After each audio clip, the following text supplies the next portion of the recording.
ఎందుకు అంటే ఎవరు ఎందుకంటే వాళ్ళ ఫస్ట్ స్టేషన్ లైన్ నాలుగోసారి కొడతా ఉంటే కూడా అక్కడ కొడుతుంటే మమ్మల్ని అడుగుతూ ఉంటారు కాగితాలు మమ్మల్ని కాగితాలు అడుగుతూ ఉంటే వాళ్ళు కొడతా ఉంటే మమ్మల్ని కాగితాలు అడుగుతూ ఉంటారు. ఇది ఇంకా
ఎందుకు అంటే ఎవరు ఎందుకంటే వాళ్ళ ఫస్ట్ స్టేషన్ లైన్ నాలుగోసారి కొడతా ఉంటే కూడా అక్కడ కొడుతుంటే మమ్మల్ని అడుగుతూ ఉంటారు కాగితాలు మమ్మల్ని కాగితాలు అడుగుతూ ఉంటే వాళ్ళు కొడతా ఉంటే మమ్మల్ని కాగితాలు అడుగుతూ ఉంటారు. ఇది ఇంకా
నాలుగోసారి కొడతా ఉంటే కూడా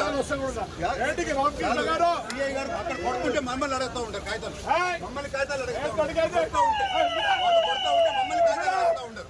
ఇది ఇంకా అయిపోయింది సిస్టమ్.